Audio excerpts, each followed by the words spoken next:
I'm 38 male, and I've been married to my wife for nearly a decade. I'm an engineer by profession, steady, predictable, and someone who prides himself on honesty. My wife is, or at least I thought she was, a kind, smart, and loving partner. She works in real estate, and while our lives were never particularly glamorous, we were comfortable. We had no kids, just the two of us and our golden retriever. But that's not why I'm writing this. I'm here to tell you about how my wife hit a part of her life so monumental, so shocking, that it shattered every belief I held about her.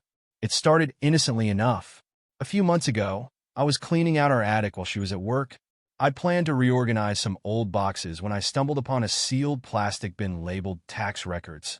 Being the detail-oriented person I am, I opened it up, hoping to find outdated files we could shred. Instead, I found a stack of documents, pictures, and a birth certificate. Not just any birth certificate. It listed her as the mother and a man I'd never heard of as the father. My hands were trembling as I scanned the details. Her child, would be 12 years old now. I couldn't believe it. We talked about kids before. She'd always been adamant she wasn't ready for them. There was never even a hint that she already had one. I sat there for hours, flipping through the contents. There were old letters, court documents detailing a custody agreement, and even school photos. The child, a boy, looked just like her. That night, I confronted her. I waited until she came home, sat her down at the kitchen table, and laid out everything I'd found. Her reaction? Denial at first. Then she crumpled under the weight of the evidence. She admitted it. She had a son from a previous relationship. She'd given him up to his father, her ex, when he was just a toddler. According to her, it was an amicable arrangement. The father had financial stability and a strong family network, whereas she'd been struggling to find her footing in her career. I couldn't wrap my head around it. You've been hiding this from me for 10 years? Why? Did you think I wouldn't understand? She got defensive. It's not that simple. It's not your business. I didn't want this part of my life to affect us. Her tone made my blood boil. Not my business? I'm your husband. Everything about you is my business. The conversation escalated into a screaming match. She accused me of invading her privacy. I accused her of being deceitful. By the end of it, we were both exhausted, but nothing felt resolved. The following week, the tension was unbearable. I started noticing little inconsistencies in her behavior. Sneaky phone calls, trips out of the house with no explanation. I wasn't proud of what I did next, but I had to know the truth. I dug deeper. Through some sleuthing, I discovered that her ex wasn't just raising their son. My wife was secretly in contact with both of them. She'd been sending money to her ex for years. Thousands of dollars that she had hidden in an entirely separate bank account. Furious, I decided to reach out to her ex myself. He was surprisingly forthcoming. According to him, my wife hadn't simply handed over custody because of financial instability. She'd walked out on them. She had no intention of being a mother and only started sending money after he threatened legal action. Hearing this, something inside me snapped. She hadn't just hidden a child from me. She'd rewritten her entire history. I decided it was time to expose the truth, not just to our friends and family, but to her son. I started by gathering all the evidence I could, bank statements, emails, text logs. I contacted a lawyer to understand the legality of what I was about to do. I didn't want to hurt the boy, but I felt he deserved to know who his mother really was. When I finally confronted my wife again, she was livid. You had no right to contact my ex or dig through my accounts. I stood my ground. You lied to me. For years. And now I'm supposed to just sit back and accept it? No. If you won't tell the truth, I will. She threatened to leave. I called her bluff. Go ahead.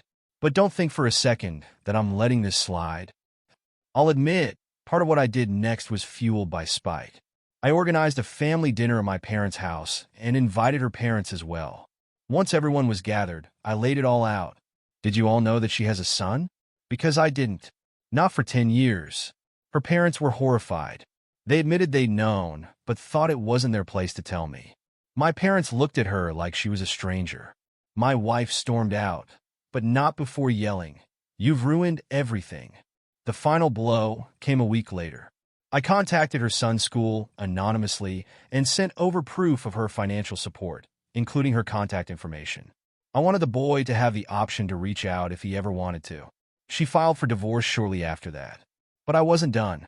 My wife thought she could walk away clean, but I wasn't letting her rewrite the narrative again. During the divorce proceedings, my lawyer uncovered more skeletons in her closet. She had been funneling money not only to her ex, but also to other accounts we hadn't known about. She claimed it was for emergencies, but it was clear she had been planning an escape route long before I confronted her. The discovery of the hidden finances complicated things. I insisted on a forensic accountant to trace every dollar, which she fought tooth and nail. The court didn't take kindly to her evasive tactics.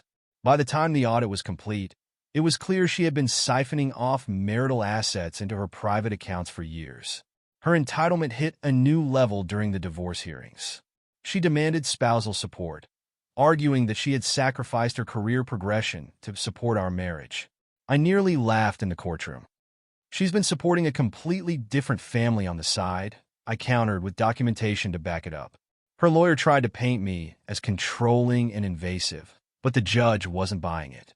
Instead, her lies unraveled further when my lawyer brought up her history of legal threats from her ex. It became evident she had a pattern of using manipulation and deceit to get what she wanted, only to play the victim when caught. The court ruled against her on almost every front.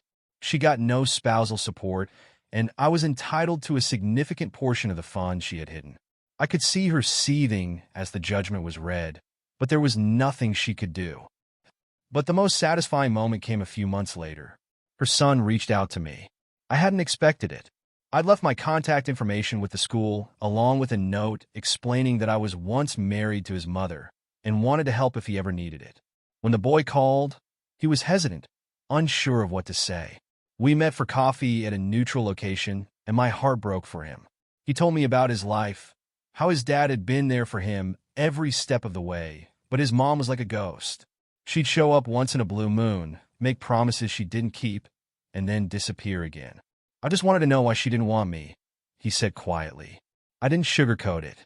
I think she was scared, and she made a terrible choice. But that doesn't excuse what she's done. We stayed in touch after that. I didn't want to overstep, but I made it clear that he could reach out anytime. As for my ex-wife, she didn't take the fallout well. Her reputation in the community took a nosedive after word spread about her secret family and financial deceit. She lost clients and, eventually, her job. Last I heard, she moved to another state to start over. But there was no starting over for her. Not really. The people who knew the truth wouldn't forget it. Looking back, I'm not proud of every action I took, but I don't regret exposing her lies. She built our marriage on a foundation of deceit, and it was only a matter of time before it crumbled. To anyone reading this, remember, secrets always have a way of coming out. And when they do, the truth can be far more destructive than honesty ever could. If you made it this far, you're my kind of person, someone who values accountability. Hit that subscribe button to stay tuned for more stories about life's messy, dramatic truths.